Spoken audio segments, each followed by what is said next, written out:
Guys, good Tuesday afternoon and welcome to the I Love CVille Show. Thank you kindly for joining us on a gorgeous day in Central Virginia. My name is Jerry Miller. A pleasure to connect with you guys through the I Love CVille Network. We're live in Charlottesville, across the Commonwealth, the country, and the world. We're presented by Skooma Boutique Dispensary, a dispensary on the Charlottesville Downtown Mall that's educational, it's approachable, it's locally owned, and it's doing business the right way with certificates of analyses on everything sold inside Skooma Boutique Dispensary. We thank the good doctor of Scott Wagner Integrated Medicine for being a part of the I Love CVille Show and our advertising agency, VMV Brands. We've worked alongside Dr. Wagner, Kristen, and the team for almost 10 years now at VMV Brands and I Love CVille. Judah Wickhauer is our director. Judah, you are A-plus people, and from one A-plus person to another, let's welcome Alex Urpí to the show, if we could, Judah Wickhauer. Guys, Alex Urpí is the CEO, the Chief Executive Officer of Emergent Financial Services. He left a comment on my Facebook page yesterday that literally had me thinking, talking with my wife, talking with Judah and some of the other guys about this comment. So, Alex, first, thank you for joining us. Absolutely, it's fun to be on. It's great to have you, my friend. I'm going to read your comment. So my comment, Alex's comment was associated with a post I did yesterday. And the post I did yesterday, if you want to go to my Facebook page or I Love CVille or the Instagram or LinkedIn or Twitter to find it, it's there. It's tied to historical rental vacancy rates. In Charlottesville City, when compared to Virginia, and Charlottesville City, when compared to the United States, has rental vacancies that are next to none. A lot of people want to live here, so apartments are being rented left and right. And because the supply is low and demand is high, price points are going through the roof, and renting an apartment in the city of Charlottesville is oftentimes more expensive from a monthly debt service standpoint than home ownership outside the urban ring or somewhere in Central Virginia. So Alex leaves this bona fide, beautiful, and super intelligent comment that I'm going to get out of your way here and have you just analyze or offer perspective on this, Alex. Alex Urpí, CEO of Emergent Financial Services, says, alternatively, on a more macro scale, one might ask why we are pursuing economic growth in Charlottesville via a constantly increasing population instead of thinking about how to make the people living here already more prosperous. The price of economic growth via population growth is always and everywhere higher housing costs. Just some food for thought. Alex Urpí, the show is yours, my friend. Yeah, what struck me about the feed that I was reading a lot of the comments on your post on Facebook, and it always strikes me as interesting that a lot of times when we talk about housing prices, right, and the increasing of the need for affordable housing and increasing housing costs, increasing rental costs, we typically only focus on the micro part, which is housing supply, housing demand, right? But one of the things you learn very quickly in economics, back when I was at UVA even, is, and just through my time doing research and working with Emergent Financial Services, is that very frequently there's really not a major city in the world that doesn't have an affordable housing crisis. Because the more people that you have living in a certain area, eventually it becomes very difficult to keep the housing supply stock up, unless you're willing to build up. That's why you end up with high rises in New York City. I mean, I have lots of family there. It's inevitable that that's what happens because you're trying to fit more and more people into a certain space. And historically, there's two ways you have economic growth, right? One is per capita, meaning per capita is just like per person, basically. And per capita economic growth means instead of each individual person making on average $30,000 a year, each individual person now makes $50,000 a year. So it's one type of growth. The other type of economic growth is just, well, GDP goes up. Oh, well, there's more goods, more people, more produced, and the economy is bigger. But that doesn't necessarily translate to each individual person having more money in your pocket. If you got 10 people making $30,000 a year, and then you go up to 100 people each making $30,000 a year, you have economic growth. You multiplied your growth by 100 times, but each person isn't actually any better off. They're still all making the same per capita.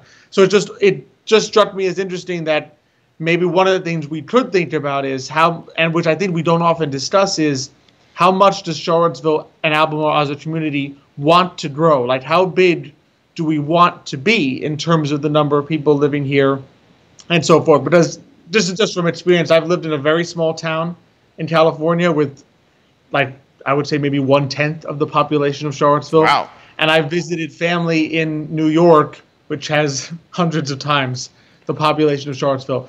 And I always laugh when I hear people in Charlottesville talk about the traffic here, because I'll say, this is nothing. I mean, when you've lived and spent time in a major city, that's when you really see traffic and the impact of a lot of people living in a very small area. And as you always say, we're kind of landlocked in Charlottesville and Albemarle. And so one of the things I think we have to think about just as a community, and all communities have to do this, is there's economic growth, there's population growth, and sometimes you can't necessarily, if you want to have a smaller area, you can't pursue economic growth by saying, well, can we just bring in more people and that'll grow? Because you're going to change more than just your GDP. You're going to change just the nature of where you live, and you're going to introduce externalities, which is like, externalities is an economic term for something you don't often think about, like a second effect or an unforeseen effect. I.e. housing prices going up. Exactly. It's not the first thing you think of, right? When you say, well, I can bring in a company with 100 new people, your first thought is always, oh, more GDP, more jobs, maybe they'll spread some wealth to local businesses, but then comes second order, more traffic, more housing is going to be needed, more for temporarily, there's going to be a high number of people renting until they decide where to buy. So there's always second order effects that come into play. Okay, I want to unpack this here. I thought that was very well described. And in essence, it comes down to this. If we, as leaders in Charlottesville, figure out how to empower our citizens even more, and empowerment in this particular conversation comes down to education or career skill set. We improve the career skill set of our current population, then that current population should be able to get jobs that pay them more money, which in turn could drive the economy, and do it in a way by not increasing the population. Alternatively, and really how Charlottesville its economy is growing, and the statistics back this up, is people that have either ties to UVA or ties to a major employer that's setting up another shop within Charlottesville. Dexcom, publicly traded company, setting up shop at Dairy Central, adjacent to Dairy Market, is a perfect example of this. Another good example of this, Joffrey Woodruff, the hedge fund titan, doing the code building of the downtown mall, creating jobs, a lot of these jobs being filled by people outside the area. And I think what really could impact this economy is this new $125 million data science school that's going to come to market. Once this data science school starts matriculating students through it and graduating, these students, at least some of them, Alex and I are good examples of this, are going to go from UVA and stay here and get like a six-figure job working for one of Joffrey's businesses or any of the many businesses out in Charlottesville or Central Virginia that need data science analysis. So my follow question to you, and I think I posted this on Facebook, we have a world-class university in our backyard. Is economic growth via an increased population not inevitable because of UVA being in our backyard? Well, and I think you're right in a sense. I mean, because you're always going to have, because of UVA, what I would call maybe more accurately population exchange. Because in terms of universities, right, we're exchanging a lot of students. And when I talk to natives in Charlottesville, a lot of times I say, well, my kid went to school somewhere else and didn't come back to Charlottesville, right? So you're always going to have what I think is exchange, where people who come to UVA, like you and me, we just stay right on because we love Charlottesville. We come to fall in love with the place, and we want to do our businesses here, right? And then you don't have people that go to a university elsewhere and don't return to Charlottesville, right? The quality of the school, I think you're right. The quality of UVA being one of the top universities, public universities in the country, draws a lot of people. So you're inevitably going to have some kind of population growth. I guess the question is, as a community, do we encourage more? Do we go out and seek more large companies from outside to come here, bringing people with them, or do we take another track? And if we do that, there may not necessarily be anything wrong with that, right? Because that is more people spending more money in local stores. But when we do that, we then have to say, well, we are now willing to accept the second order, some of the costs that come with that.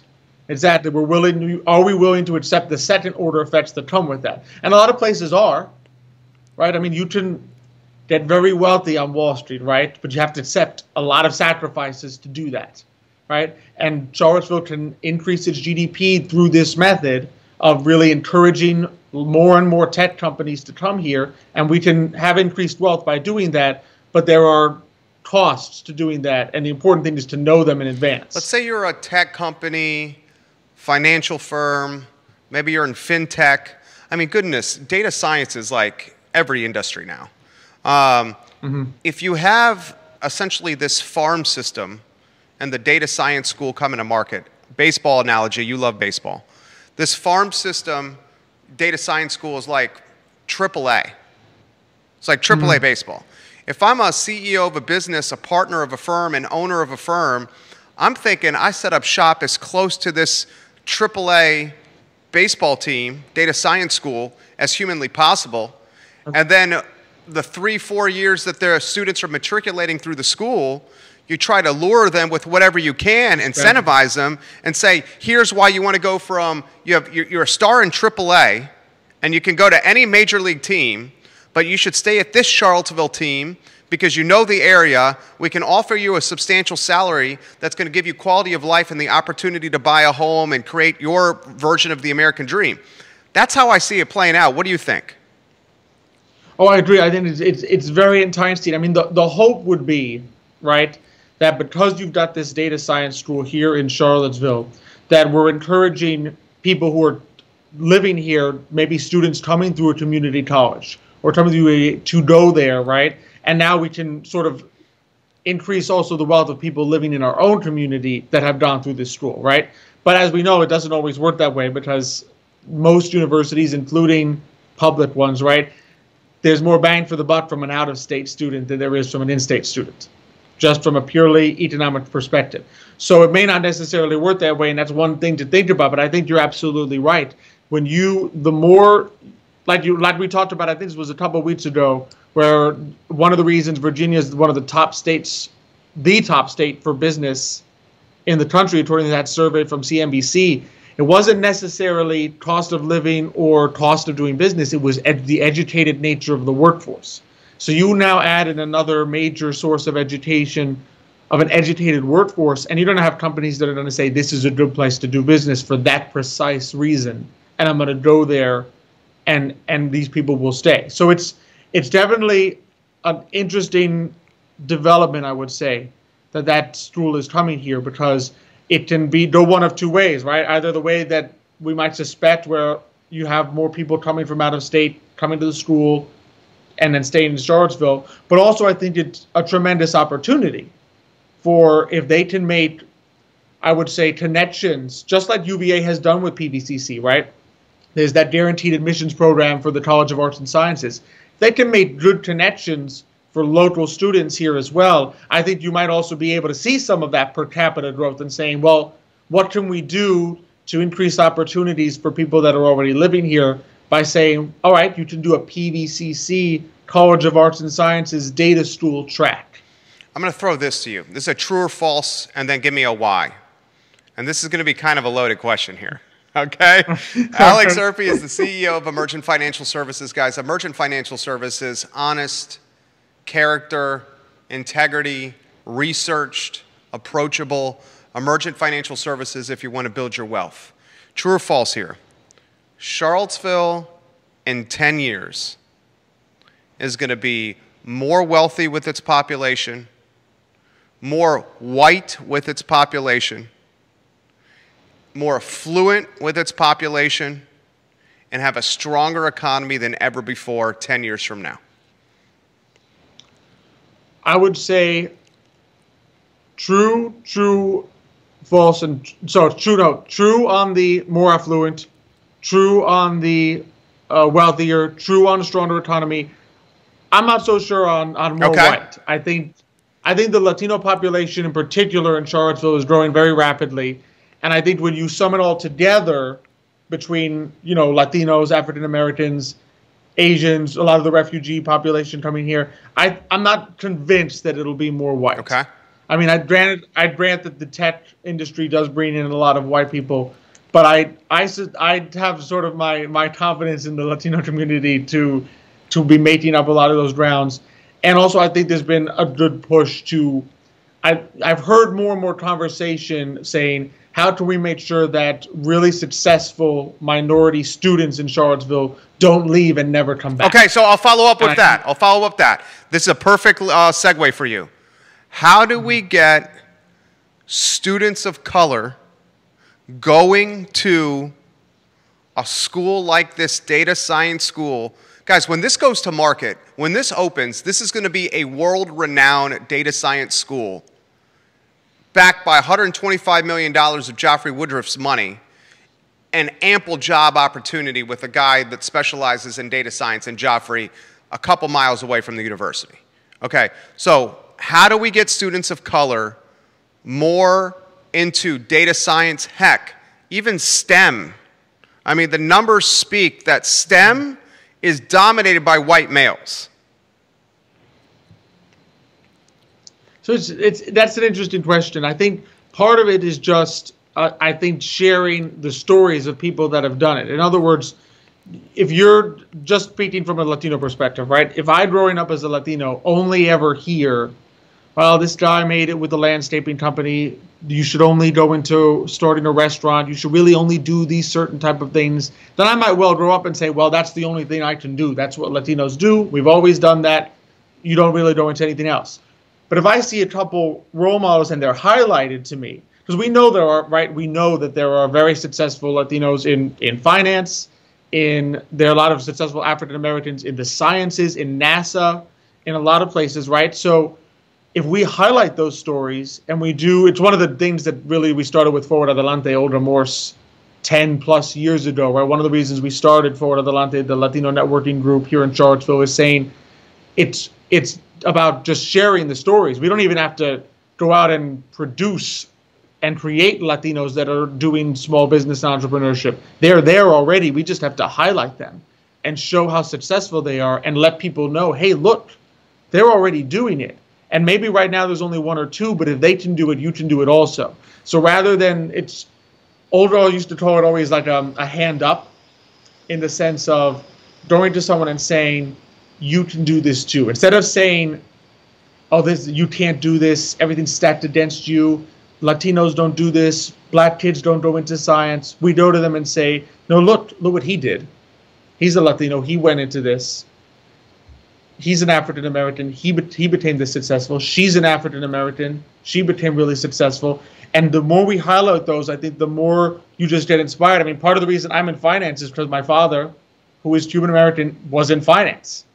Right, so you just grow up, and my thought process was never, oh, I'm Cuban. Cubans don't do finance, because there were hardly. I mean, when my dad was starting, there were hardly any Latinos in finance anywhere in the country. Right, but my thought process wasn't that. The statistics didn't matter to me growing up.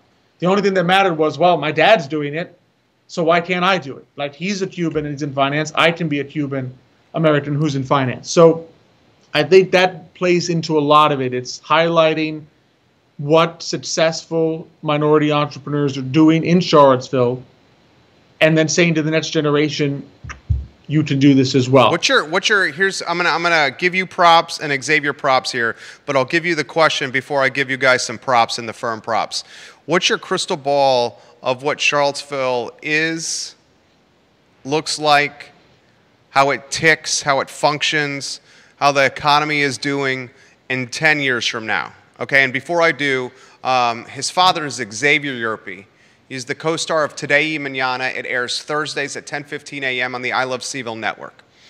Xavier, Alex, Michael, and Nicholas Urpí, the core team behind Emergent Financial Services, family-owned, locally owned, a financial firm that you can undoubtedly trust. Your crystal ball before we get to current market conditions of Charlottesville 10 years from now. Oh, a 10-year crystal ball. You really didn't know. So in 10 years, are you 40 and 10? Are you 42, 43? Yeah, in 10 years, I'll be 39. Okay, so you're 29 here. So in 10 years, he'll be knocking on 40's door here. Knocking on 40. Okay. Yeah, very interesting. I mean, I do see, my suspicion is in 10 years, we're going to see a larger Charlottesville in terms of population. I think it's going to be a wealthier Charlottesville. The school's going to bring in a lot of people. My hope that I'm seeing, and I think is going to really be the case, is a lot more small businesses is what I'm hoping. Because I think we're really making a nice push of saying, how do we make sure small business does well in Charlottesville? And I think we're seeing that in the area. We're seeing that with a lot of nonprofit groups really saying, okay, small business is going to be the backbone of Main Street success, right? We might bring in really large companies here. We might bring in large corporations. But if we're going to be a thriving city, the small business is going to be there. And I think we're seeing more and more of a recognition of that here and really just celebrating what entrepreneurs can do and what minority entrepreneurs can do in particular, right? And I think my hope is that that's what we're going to see in 10 years, a really thriving Latino, African-American, minority entrepreneur community, and a really just thriving small business community in general. And I see the seeds for that to happen as long as we just sort of keep our foot on that pedal and don't let up and sort of give into the temptation of saying, well, this might go faster if we just bring in this really big company, rather than saying, well, it might take longer, but why don't we develop also? Why don't we also put some resources, keep the resources going to small businesses? So I think I'm seeing just a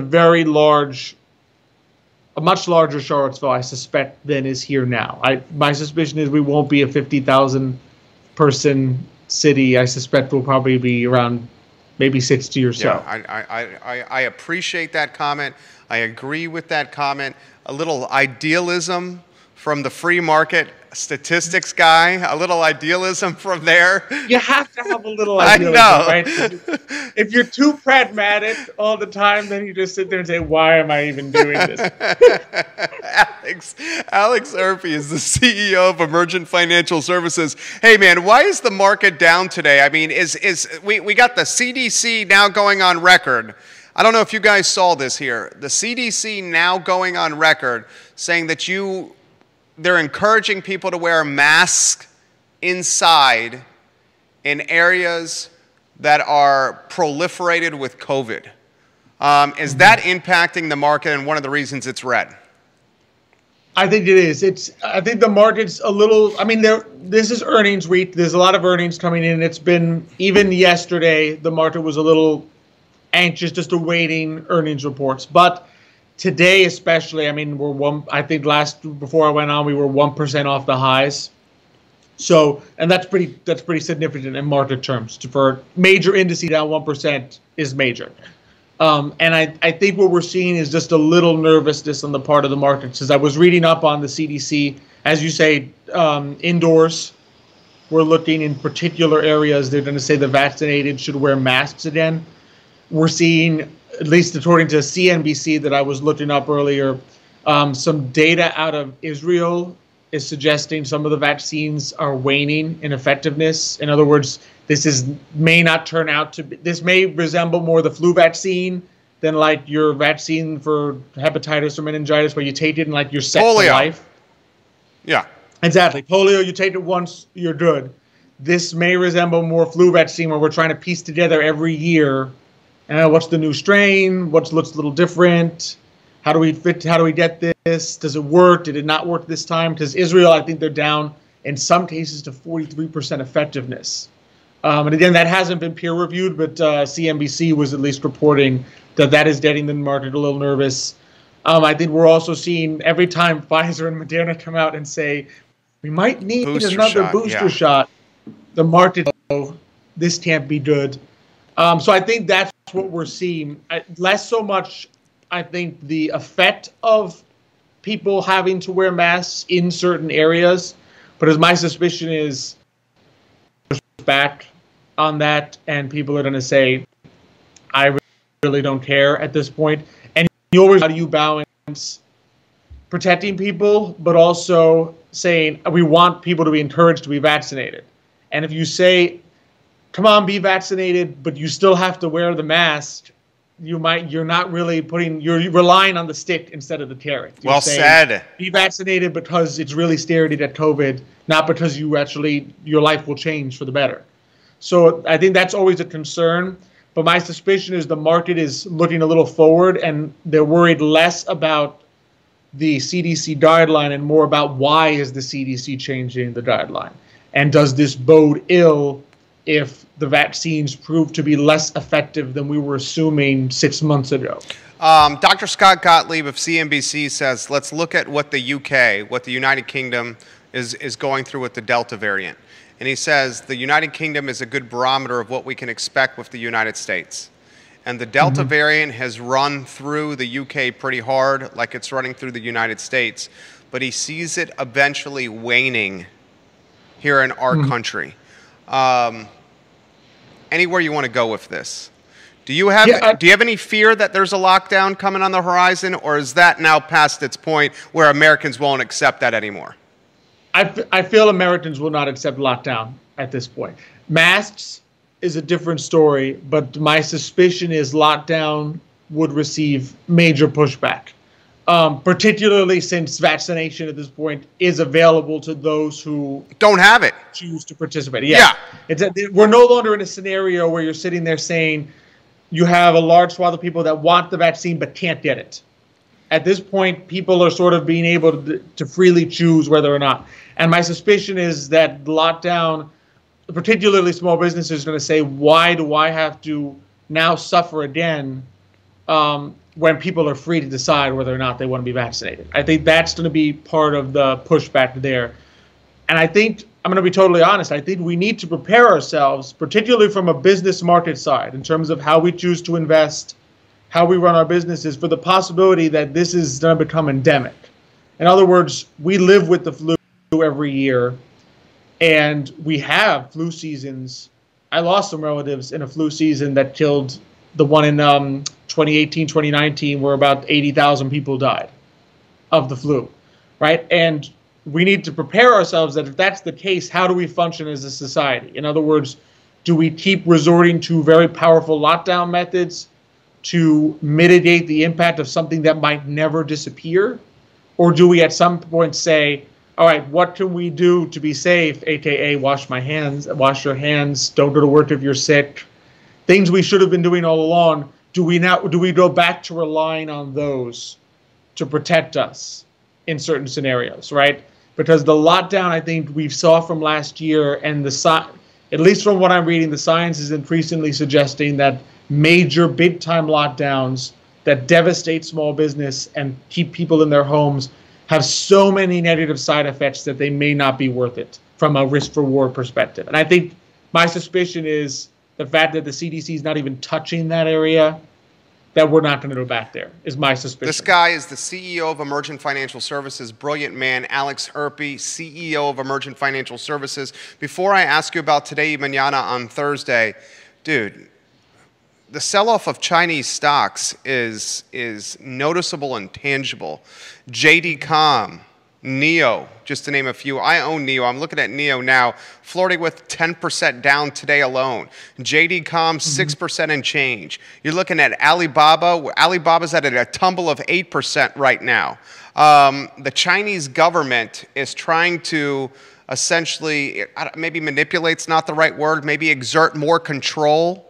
Is a better description of what's happening, and the lack of transparency is impacting positions in my portfolio and those of everyone that own Chinese positions. Anywhere you want to go on this topic?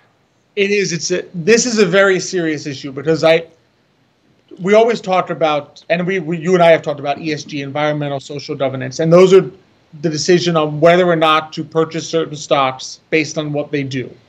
This is a very different scenario because what we're talking about here is purchasing stocks when we don't know the financials of the company. Because basic primer, right? U.S. companies, right?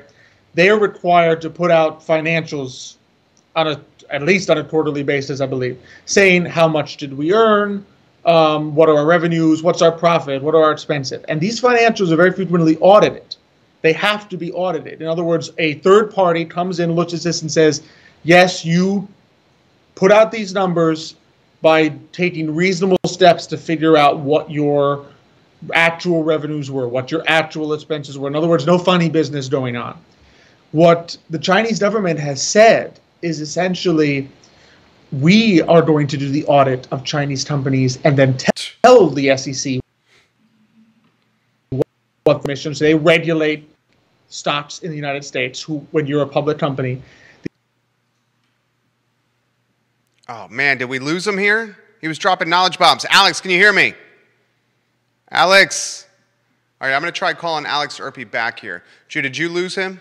Yeah, I'm not seeing any movement or sound. All right, let's see if we can get Alex back on the stream here. Dang, he was dropping knowledge bombs. Alex Urpí, if you're watching this, I'm going to Skype you back right now. He was talking about the Chinese government and how the Chinese government is essentially going to try to audit these businesses and provide the financials for investors. And that's just not the way it works. I mean, you want transparency. You don't want a government that's corrupt, that's dishonest, providing that financial work. I'm going to see if I can get him back on the line. But you look at the sell-off of these Chinese positions, and they are dramatic and astronomical, and it's impacting the markets here. Alex, we got you back here. I can hear you. I can hear you now. This is like a Sprint commercial right here. All right, so where you were at was the Chinese government told the SEC. Okay, so basically the Chinese government told the SEC, we are going to provide you the audited financials. We're going to audit our companies ourselves and tell you the results. And the SEC, which regulates public companies, said that's not going to fly. We are not going to accept your word for, yeah, this is audited results for my own country's companies. Right? And so that's a major decision. Is we as investors, I mean, particularly, just thinking of myself, I'm a fiduciary of my clients' funds. In other words, when a client comes to Emergent Financial Services, we have to treat their money as though it's our own money. And that gives us certain responsibilities to know what we're investing in. So we're already in the process of basically looking through and saying, can we honestly put our clients in a company, no matter if we think it's going to do well or not, that we can't honestly say to them, yes, these are their financials, and we trust that these are legitimate numbers. Because if the answer to that is no, then we can't really justify that investment. So you're saying we should dump the Chinese stocks? To be honest, for Emergent Financial Services, we are temporarily putting a hold on that for our clients and seeing how we can do it, how we can have emerging market exposure with more limited Chinese exposure. Because a lot of emerging market, you're talking 30% China. And I think as retail investors, that's something to think about also, because not even from the perspective of, do I think Chinese companies are going to go down or up, right? A lot of these Chinese companies may well still do well. I mean, that stock Alibaba might recover and do really well. JD Holdings could spike again. But just from the perspective of saying, making a rational decision on whether to buy or sell a stock, typically one of the things you rely on is, what were the sales? What were the expenses? What's the profit? What's the revenues? But if as an investor, I'm sitting there saying, I don't know what they really are, right? I know what the company says they are. And for those who remember like Exxon, Enron scandals, right? That's basically what happens if a company is putting out baloney numbers. Because the numbers look great, and then they audited it and said, oh, wait, this was all fake. And those stocks crashed. So it's really something to think about as an investor, saying, what's the information threshold I need? In other words, how much do I need to know about a company before I'm comfortable putting my money in it, right? Owning a share of it. And for some companies, for some people, it might be very little. They might say, you know what, I really don't know too much about this company, but that's good. I'm going to take a bet on it. But that's not investing. That's not investing, exactly. For me, that's speculation. For me, that's gambling. That's playing the lottery. Exactly. So I think this is one of those very rare occurrences where you sit there and say, is there going to be enough information to credibly invest in Chinese companies listed on U.S. exchanges if basically we're saying the auditor for It's these the numbers communist government. is their own government. Yeah. Is the Chinese Communist Party. Yeah, that's not good. Oh, God. So you're saying get the hell out of JD Cobb and NEO, the EV company. You're saying get out of these. And maybe even temporarily. You know, I mean, it's something to think about from a temporary perspective. Say, all right, let me get out until I know where this is going, until I know what the final ruling is going to be. And I'm not saying never return to China, right? China's a big market, as we all know.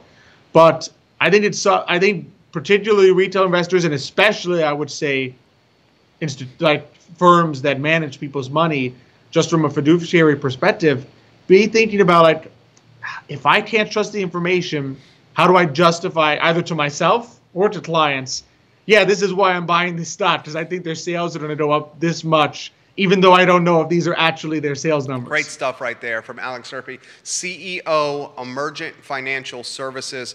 My friend, Thursday morning, 10:15 a.m., Today y Mañana with Alex Urpí, with Xavier Urpí. Tell us what you got planned. It's gonna be fun. It's funny talking about just talking about Charlottesville economic growth and the things that are happening. We've got two awesome guests. So first we're gonna have Stephanie Guevara. So she is the owner of CVille Picnic. So basically she's one of the CVille Picnic. They basically organize picnics for people in Charlottesville. It's almost similar to like selling an experience. We'll provide everything for you. We'll find you the place. We'll get you the food. So I thought it was a really awesome business model. So she's going to be on to tell us about that business. And then we're going to have, on a more macro scale, Samantha Strawn. So she's the manager of the shops at Stonefield. Oh. So she's going to talk to us. We'll get an idea of what she's seeing out at Stonefield, where she sees the business communities going in terms of new businesses popping up, people going out, people spending more time. So I think that'll be really interesting, just to have the little micro perspective, what's an entrepreneur seeing on the ground, and then the macro perspective of what's the manager of numerous shops, of a place where numerous shops are located, I should say, seeing in Charlottesville. So I think it'll be a really fun show.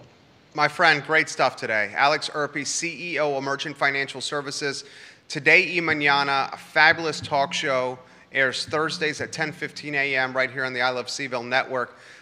It's going to be a really good one on Thursday. Alex, thank you for the knowledge today. Oh, no, thank you, Jerry. Pleasure as always. You have a good one. You too. All right, Alex Urpí, boys and girls, CEO, Emergent Financial Services. Trusted people right there. Markets are down. I mean, and down considerably right now. So we're going to continue to follow the sell-off. You got some news from the CDC. You got some news from China. And you got red across the board. I'm looking at it on the big screen here in the office. I mean, the NASDAQ is flirting with 2% down here. The Dow and the S&P both bleeding red right now. S&P flirting with a percentage point. So I want to get a couple items out of my notebook. What do I think Charlottesville is going to look like 10 years from now? What do you think Charlottesville is going to look like 10 years from now? Best perspectives, best comments, get I Love CVille stickers. We're mailing one each show to a viewer or listener that makes the show better today. Guys, 10 years from now, my prediction for this town, and I'm going to describe it this way. City of Charlottesville, first, the urban ring, which is out in Albemarle County, second, and then Albemarle County as a county in totality, third. I'm going to describe those three geographical territories and how or what I think they will look like 10 years from today. I'm a direct person. I'm a to-the-point person. I think you know that by watching the show. 10 years from now, I see it more affluent, more white, higher populated, more congested, deep-pocketed, and much more closely comparable to a Palo Alto than we have ever been. And the fear for so many of us is this evolution or this change of the demographics in our area and how they're aligning with Palo Alto, Stanford, California, and how it does not align with what we want today for our community to turn into. Homogeneous, lacking diversity, lacking well-rounded thought or eclectic thought. That's not what so many of us want. The invisible hand of the free market, the invisible hand of capitalism, she is a tricky, tricky woman. And when we think we may be managing the invisible hand of the free market or capitalism, we realize, no, we are not. And as Alex described in our fantastic interview, the second order of UVA expanding, the second order of a data science school, the second order of Charlottesville City becoming a tech hub like Palo Alto, the second order is less diversity, more population, more wealth, more congestion, more traffic, and potentially an impact on quality of life. We say and we think, let's bring these firms and attract them to the area. Dexcom is a great example. Publicly traded business, Dairy Central. I mean, fabulous business to work for, Dexcom. It's a company that develops, manufactures, and distributes continuous glucose monitoring systems for diabetes management. I know firsthand with folks in my family the impact Dexcom positively has on folks with diabetes. They pay well. The benefits are great. Vacation time is excellent. Work environment is strong. But when firms like this are welcome to the community, the second order, after an improved economy, improved GDP, is a changing demographic, is a changing look of the town. You look at the African American population in the city of Charlottesville. Google the statistics and numbers. The African American population in the city of Charlottesville is dropping from a size amount, from a number of amount.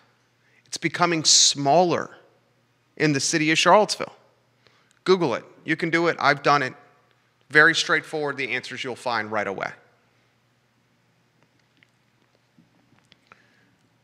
I was having this conversation last night. I'm a guy that believes in freedom. I'm a guy who, when it comes to it, is very much a libertarian at heart.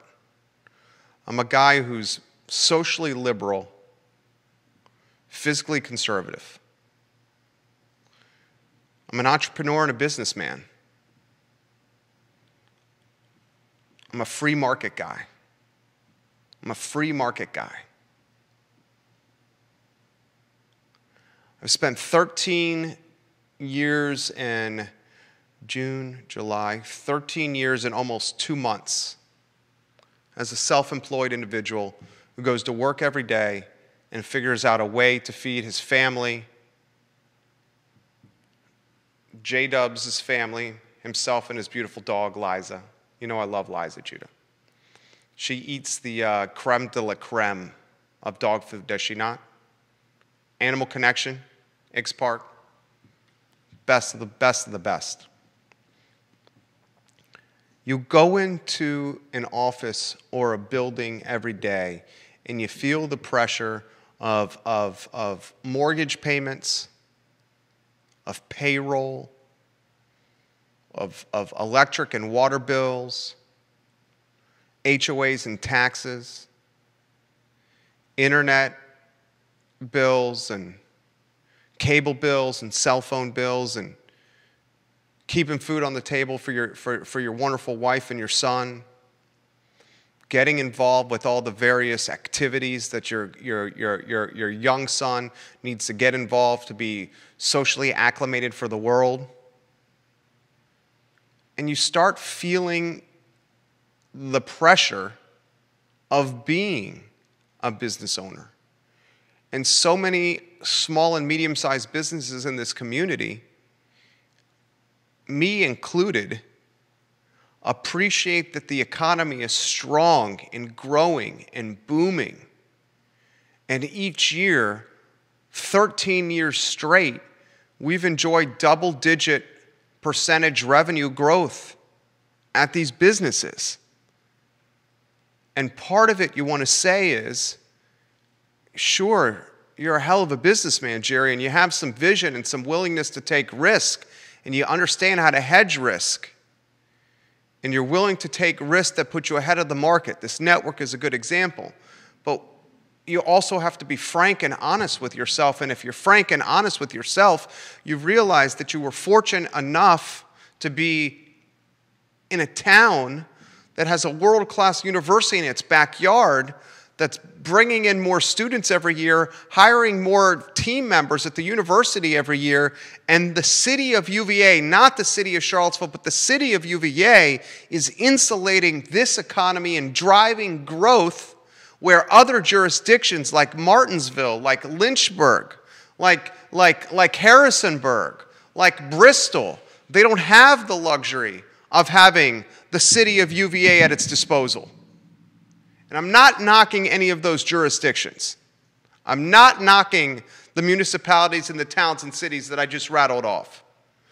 But we have to be honest and frank with ourselves. We have UVA in this town, and it's such a behemoth, such a tailwind driver,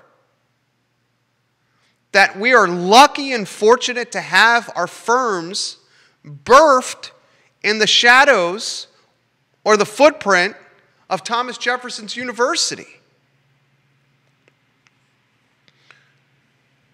The UVA momentum is not going to slow, it's going to get greater. Tailwinds behind that momentum. Bigger push. More impact. And I'm quite confident with what I'm going to say right now. This $125 million data science school that's a couple of years away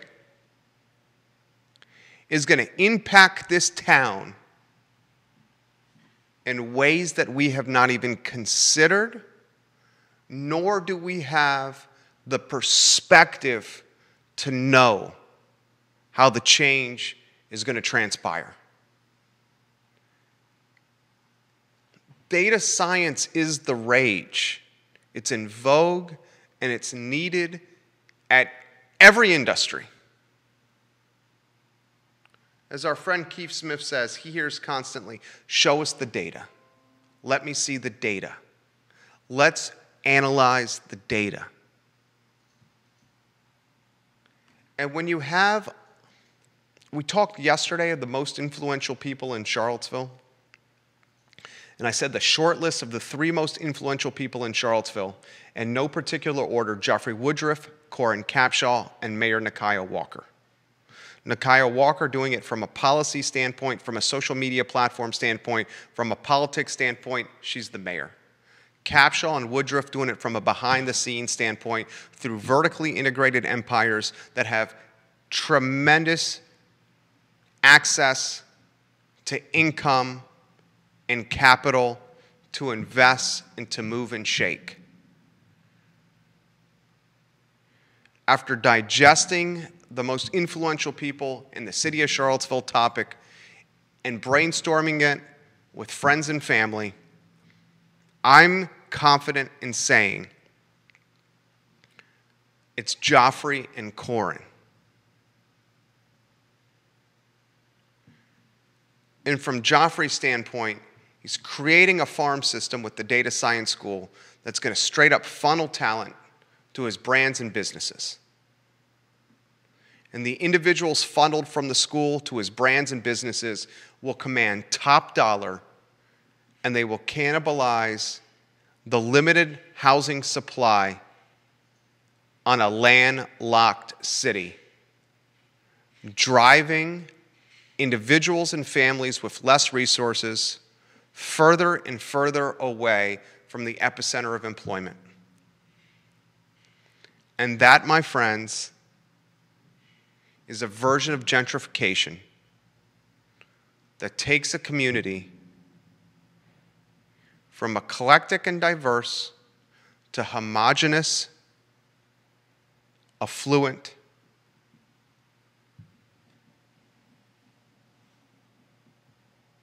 and it's happening before our very eyes. The efforts of leaders in our community to combat said gentrification should be applauded and commended and championed and pedestaled. But cutting to the chase, those efforts are not keeping pace with capitalism and the free market. Capitalism and the free market, the invisible hand, has momentum that we don't see in real time. But when we reflect in hindsight, we say, wow. And you can start pinpointing on the timeline when things started occurring.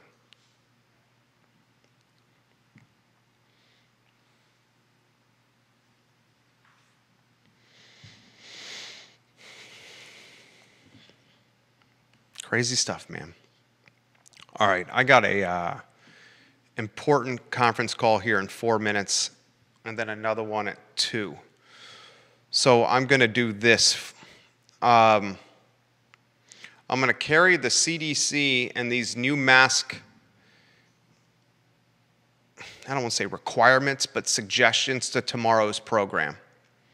We'll talk home prices breaking records tomorrow, Richmond City Council approving a new casino, Virginia Tech product Logan Thomas potentially inking a new contract extension with the Washington football team.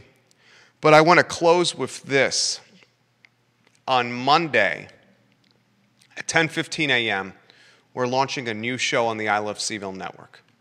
We're working on the moniker, but we're anticipating something along the lines of the Monday Market Monitor, a recap or a deep dive on trends that transpired over the weekend in Charlottesville and Central Virginia, trends that will impact all of us short and long term.